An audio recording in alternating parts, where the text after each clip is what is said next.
I do feel a little bit like embarrassed being like, Mom and Dad, I'm 100 guys. Why?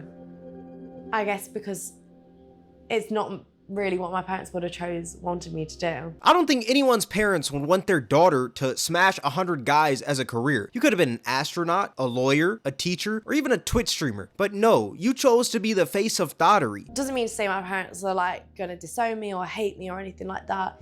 I just don't want them to think less of me.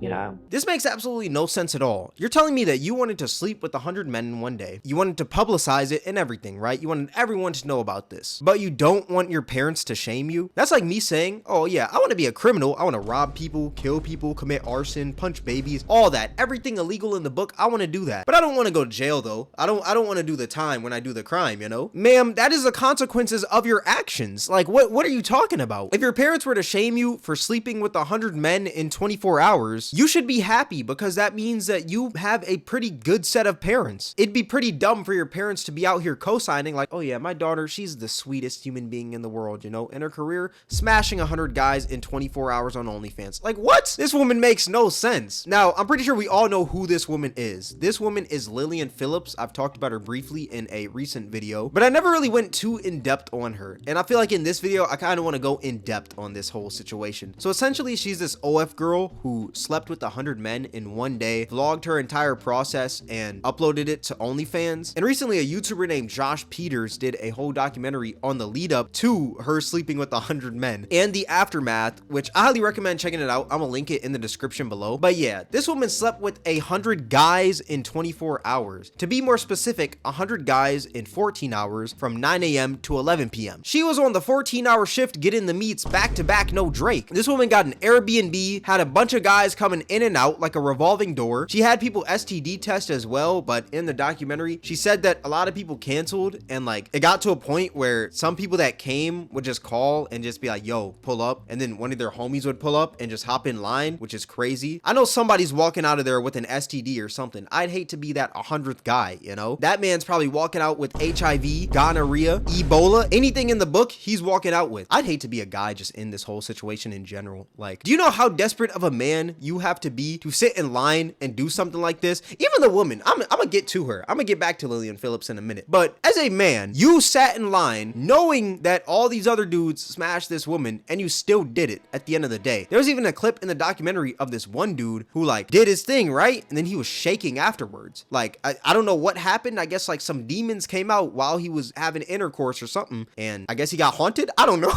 I'd also hate to be the Airbnb owner because imagine you let someone rent out one of your properties, right? You're thinking that they're taking a nice vacation, but nah, they're getting clapped for the entire day. Like the stench within the air of the Airbnb has got to be diabolical. Like you're gonna need more than air freshener to get rid of that stench. I don't even think it's possible to clean the house after something like this. You just gotta burn the whole crib down. Now you may be wondering why. Why would a woman do such a thing? Now for me personally, I thought this was like some sort of marketing stunt to promote her OnlyFans, which it probably is. That's most likely an ulterior motive, but she claimed in this documentary that it was her fantasy before she was even in the industry. I think other people in the industry definitely look down on me for doing this, but I think at the end of the day, people forget that it's also my fantasy, and this is also something that I'm really enjoying and want to do and have wanted to do before I was even in the industry. There are so many fantasies you could have on this planet, and your fantasy is sleeping with 100 men in one day. Please bring back creativity and imagination. This woman could have said like, my fantasy, you know, is maybe eating some Wingstop off the back of a dragon, but no, she said smashing 100 dudes. Like, bro. And all throughout this documentary, this woman was claiming how much she apparently loves doing this, how excited she is, and how it's empowering to take 100 guys in one day. There was actually this one part that I thought was pretty funny where Josh Peters, the dude who made the documentary, asked her if she'd refer to herself as a feminist for this. Would you refer to yourself as a feminist?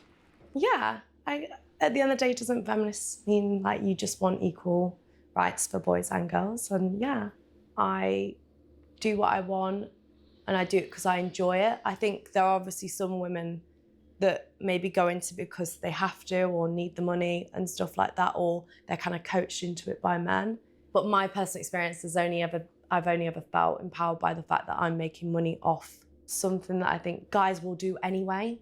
Like guys are always gonna sexualize me, so I may as well try and profit off that bit. Okay, maybe this woman might be like dyslexic or something, but I'm pretty sure she's confusing the word feminist with the word thought. Like, there is no way in hell that sleeping with 100 guys could be considered feminism. How is sleeping with 100 guys making women equal to men? If anything, it's making you look worse because it makes you look easy. I mean, you gave it up to 100 dudes in one day. How is someone supposed to look at you normally after that? So I don't understand. How is this an act of feminism? I wonder, is she also doing this because it's more socially acceptable for men to have higher body counts? So to make women equal to men, she's sleeping with a ton of guys to spike up her body count so women feel better about having higher body counts? Like, is that her like goal here? Is that her goal from this? And if that is an ulterior motive, that still doesn't make sense because at the end of the day, you gave it up to 100 guys in 24 hours, 14 to be specific. No matter how you spin it, this woman still looks stupid. Like, your box was more free than a Costco sample on the weekends. What do you mean you're a feminist? What also doesn't make sense is that this woman said, guys are always gonna try and sexualize me, so I might as well make some profit off of it. Not every dude is gonna do that. Yeah, there's some weirdos out here that's gonna sexualize every single woman that they see, but I can assure you that that's not every single dude. I mean, for crying out loud, look at this economy. McChickens are $3. You think that we're over here worried about trying to sexualize a woman 24/7? No, we're trying to get this bag. You're telling me that I gotta pay $3 for a McChicken, this low-grade meat from Mickey D's? Hell no. Not every man is worried about sexualizing you when we got bigger fish to fry. Now, I'm gonna be completely honest. During this whole documentary, even though she was out here saying like, oh yeah, I enjoy this is feminism, whatever, right? I truly didn't believe that she enjoyed it, right? I feel like this was just like some sort of coping mechanism, but I may just be an idiot because there's this one part where she was crying because she didn't satisfy everyone who came. Some people flew out from different countries to come get that box, you know? Everyone was promised 5 minutes with her, but some people got less than that because I guess they were on some sort of time crunch. So some people only had 2 minutes with her and some people only had 3 when they were promised 5. And after this whole thing, she decided to cry because she felt for these people. I think that was kind of the hard part, is like conversing with them and like when they'd kind of be like,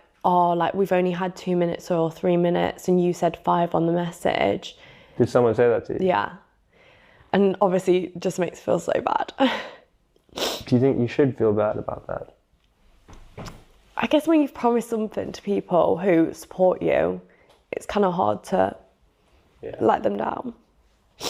But it's up to you, right? Like when you know. Yeah. I'm gonna be completely real. I feel like she's crying because she's realizing what she just did. I mean, she slept with 100 people in one day. A majority of people in this world don't sleep with 100 people before they die. And she did this in one day. Us humans aren't built to sleep with 100 people in one day. Woman or man, it doesn't matter who. You're not built to sleep with that many people in a day and even in a lifetime. Like, that's not something normal. I don't care what you say, it's not normal. I know it's 2024 and we're trying to normalize everything on this planet, but this isn't normal. So I feel like these tears are more from her regretting her decision rather than her not being able to satisfy everyone. But maybe I'm just being the friend that's too woke right now. Maybe she's legitimately crying for the love of the game. Maybe she's literally just a max prestige treesh. And what's even crazier is that I remember there's this one part in the documentary. Josh Peters asked, is there anybody's names that you know on your OnlyFans? Like, do you see anybody that maybe you went to school with or just maybe a homie or something like that? Do you see those people sub to your OnlyFans? And this woman just said so casually, she was like, oh yeah, some of my dad's friends watch me. Have you like recognized any of the names in here of people that you might know?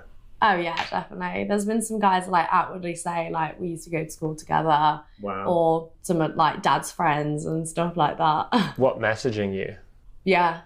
This woman is saying this like this isn't weird, like this isn't crazy. And apparently her parents support her, which is insane. Overall, this whole situation is crazy. I mean, from this, she essentially tarnishes any accomplishments that she's ever had in life. And now all people are gonna see her as is the girl who smashed 100 dudes shamelessly. But I don't feel bad, and you shouldn't either, because she made the decision, and she's also made the decision to go for the record of sleeping with 1,000 men in one day. So you might know me as the girl who's been with 101 guys in a day.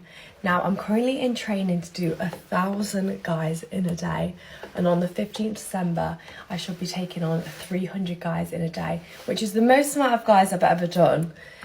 And so it's going to be hard, but in comparison to the 1,000, this should be light work. Oh, you thought it was over? Nah, she's just getting started. That was just her rookie game. You're about to see some LeBron numbers soon. I find it wild how this woman is just talking about this like it's some sort of challenge. Shawty, this isn't BO6 dark matter. Your cooter is not gonna turn diamond after this. Lily, please stop and get some help. How is 1,000 even possible? In the documentary, she had each dude for at least 5 minutes, and some had to go less than that, right? So how would 1,000 work? Like, would every dude just go in and out, then just leave? And if that's the case, then she'd have to do about 72 dudes per hour for 14 hours to achieve her goal of 1,000. It'll be a little over 1,000 if she's doing 72 per hour, but that's the pace she would probably have to go. Yes, I just did the math on this, which is pretty sad. I'm thinking way too hard on this. Wait, back to my main point. I don't feel bad for her, and you shouldn't either. I've seen many people online trying to blame the adult film industry, blame her team, and even blame the men involved, like this woman wasn't the one who ultimately made the decision to sleep with 100 guys. Yeah, we can say the adult film industry is horrible and they take advantage of young and innocent women, which is true. There's many occasions where the adult film industry has done that, and there's no doubt that her team probably had a huge hand in this whole thing. Not fully though, because she said it was her fantasy apparently. But yeah, we can say all these things, right? We can say, oh yeah, it's the adult film industry, it's her team, it's all these people. But at the end of the day, she was not forced into this lifestyle. It was her choice. She's the one who made the decision to do this, so it's her fault at the end of the day. And apparently her parents are supportive of her career, so we could also blame the parents a bit, but overall, I think it's her fault. It's no one else's fault but hers. I saw this one tweet the other day that was talking about the whole situation, and it said, how is it possible that men do this to a woman? And I feel like, yeah, we can all agree that like all the dudes involved are some losers. Like I said, some of these dudes did fly out from different countries to only have 5 minutes with her. That is some loser activity, but we can't sit here and act like this woman didn't make the decision to do this. She's the one who made the whole promos and stuff. She was talking about how she's excited, taking this down like it's a challenge. So why are we sitting here blaming the people participating rather than blaming the woman who did it, you know? There's many times where she said this was her fantasy, and even if that was a complete lie, she still did it at the end of the day. So how is it only the men's fault over hers? She's the one that opened Pandora's box, and she opened her box.